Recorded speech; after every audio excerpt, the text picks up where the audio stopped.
Hey, what is going on, guys? It is Young here, and today I'm back in our Fortnite video, and in today's video, I'm going to be teaching you guys how to play smarter here in Fortnite. I have a lot of tips in this video, so make sure you guys do stay to the end of the video. It also was a really good gameplay as well.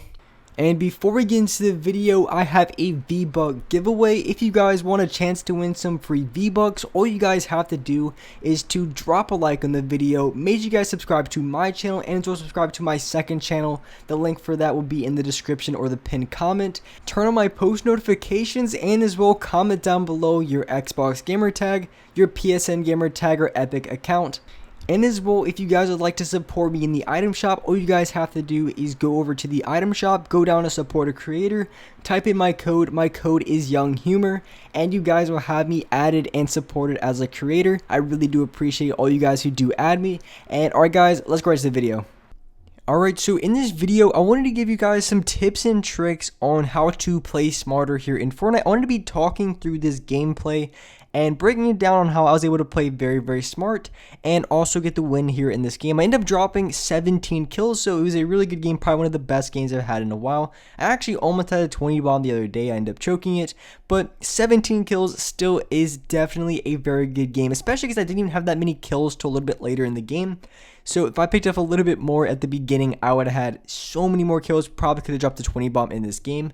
But with that being said, I wanted to be talking through this gameplay and explaining how I went through my gunfights and exactly what I did that allowed me to play very smart and also get the win pretty much very easily in this game. Didn't have to try that hard.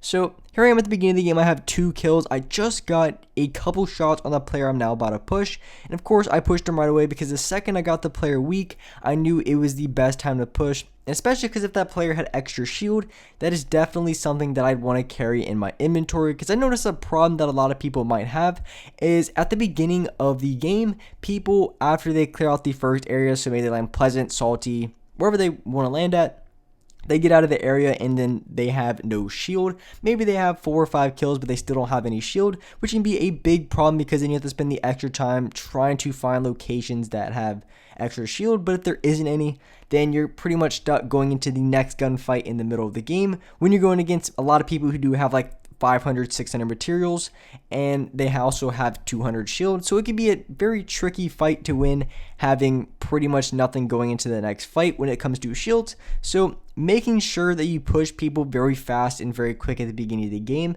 can assure you a really good chance of maintaining and keeping shield after the beginning of the game, going into the middle of the game, and that can give you a way higher chance of winning because having the most amount of shield possible is going to be a go-to way. And of course, if you land a little bit outside, like, you know, for instance, on the corners of the map, of course, you're going to get shield much easier. You're going to have full shield and also have shield left over.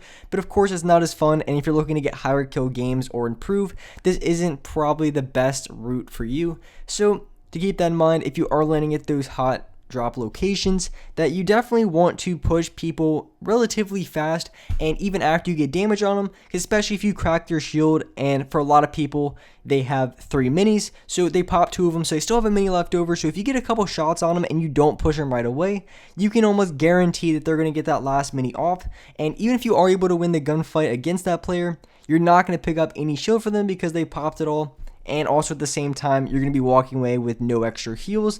And if they touch you for a good amount of damage, you're going to be walking right away from that fight with like 75 HP, or maybe even less depending on if you had any bandages or not. So that could be a really bad situation. But instead, if you would have pushed the player a lot faster, you could have killed the player before he popped that second mini. So even if they do get some damage on you, you still are going to at least walk away from that gunfight with a minimum of 25 shield and extra mini. So just that example I used can really show you exactly how pushing people quickly at the beginning of the game, it's not always the best option to do, but I would say the majority of the times it could be a very good option if you know what you're doing, because it can just guarantee you that you can get the most amount of kills possible and also at the same time have the most shield as possible going into the middle of the game. Because if you're going to the middle of the game against people who have very good loot, especially if they land outside like those corner areas of the map, they have really good loot, it's going to be very hard or much more difficult to win that gunfight. Even if you're a way better player and smarter player than them, it's just going to be a lot harder because you're going to have that disadvantage when it comes to HP And there also can be other disadvantages like material counts and different things like that. And that's also another thing that I wanted to be talking about as well. So one advantage that you can have going against other players is just going to be, for instance, like your HP, your mats, maybe positioning, and I guess loot. You can say if you have better weapons. I say those 4 things are going to be the most important thing every single gunfight that you go into. So with that being said, every single time you go into a gunfight, even if you're going against a player who is better than you, say maybe they have better accuracy, maybe you can tell if they're really good at building, maybe really fast at editing, they're one of those keyboard warriors, which I run into quite a bit, especially because I play PC controller, so I run into a lot of keyboard and mouse players a lot. I can really tell they're keyboard and mouse because they build and crank 90s faster than I've seen any controller player ever do. So it's pretty apparent that they're on keyboard and mouse, so at that expense, I still am at a disadvantage, but also at the same time, I can give myself that advantage if I do have better loot, more HP, more materials, and better positioning. Those 4 things really are the great equalizer when it comes to fighting against other better players, and that's a very smart way to play. Because the player can be the best player in the world. You could be going against Booga, but if he has 10 HP and no materials, and you have max materials, max shield, the best loot possible, the chances of you winning that gunfight are almost 0 unless you completely choke your shots. So you guys can see what I'm getting at. So at the beginning of the game, mid game, or late game, just having an advantage when it comes to materials, loot, shield, and positioning. Those 4 things I think are the most important. I don't think I'm leaving anything. I think those are the most 4 important things. If you have an advantage in any one of those 4, I would say the majority, because if you only have like more mats and they have more everything, probably more important.